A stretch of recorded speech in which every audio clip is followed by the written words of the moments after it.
One विभाग के द्वारा बच्चों को प्रकृति के प्रति जागरूक करने के लिए रायपुरा के पटपरनाथ में पतने नदी के किनारे अनुभूति कार्यक्रम का आयोजन किया गया। इसमें विभिन्न स्कूल के बच्चों को जंगल की सैर कराई गई और विभिन्न प्रकार के पेड़ पौधे और जड़ी बूटियों के बारे में अवगत कराया गया। बच्चों को वन विभाग के इस कार्यक्रम में पेड़ पौधे के अलावा अन्य वन्य जीव जंतुओं के बारे में जानकारी भी दी गई। अनुभूति के माध्यम से बच्चों को जानकारी देते हुए पक्षियों, जीव जंतुओं और पेड़ पौधों के बारे में जागरूक किया गया। अनुभूति कार्यक्रम के मास्टर ट्रेनर वन रक्षक सतीश द्विवेदी ने बच्चों को बताया कि जंगली जानवर, पेड़ पौधे हमारे इकोसिस्टम का हिस्सा हैं, जिन्हें हमें नष्ट नहीं करना चाहिए। अनुभूति कार्यक्रम के दौरान बच्चों को एक शॉर्ट क्विज का आयोजन किया गया। इसके दौरान बच्चों को सम्मानित किया गया। पूरे दिन भर चले कार्यक्रम में बच्चों ने बड़े उत्साह के साथ आनंद उठाया।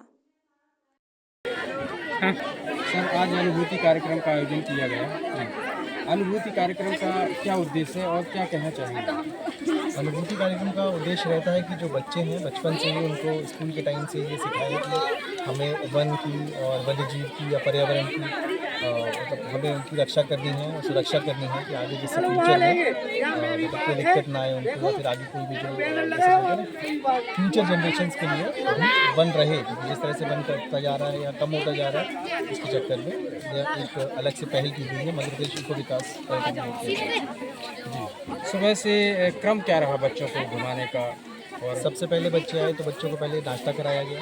नाश्ता कराने के बाद उनको थोड़ी देर बैठा के वन के बारे में पहले बताए। फिर उसके बाद उनको भ्रमण के लिए लेके गए। पूरे नेचर ट्रेल कहते हैं जिसमें अलग अलग चीज़ें उनको दिखाई गई कि यहाँ पे मतलब पहचाने जैसे कुछ पेड़ दिखाए, कुछ वन्य जीव, बाम्बी और ये सब चीज़ें उनको बताई गई कि यहाँ पे ऐसे होता है, या फिर वन्य जीव हमें कैसे बिहेव करना चाहिए, बाँस के बारे में बताया गया।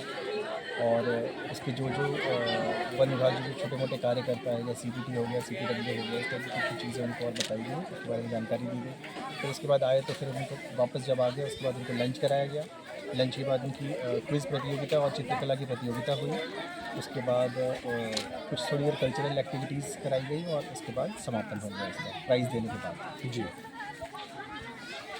इस बीच हमारे ध्रुव लोधी जी भी उपस्थित हैं। जी भाई से बताएं, आज आपका आना हुआ। आज इको विकास पर्यटन निगम के द्वारा और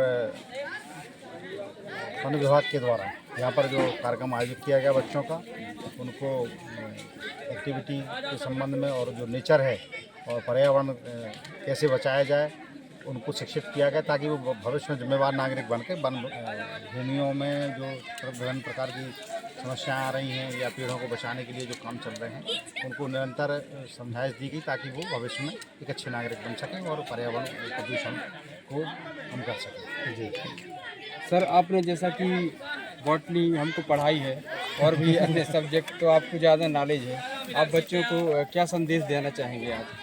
बच्चों को वन विभाग के इस कार्यक्रम के द्वारा और हम लोगों के जितने भी कार्यक्रम होते हैं, हमेशा हम लोग प्रयास करते हैं कि बच्चे प्रकृति के नज़दीक रहें, और प्रकृति के नज़दीक रहने की यदि उनमें आदत है तो प्रकृति को नुकसान पहुंचाना कम से कम करेंगे।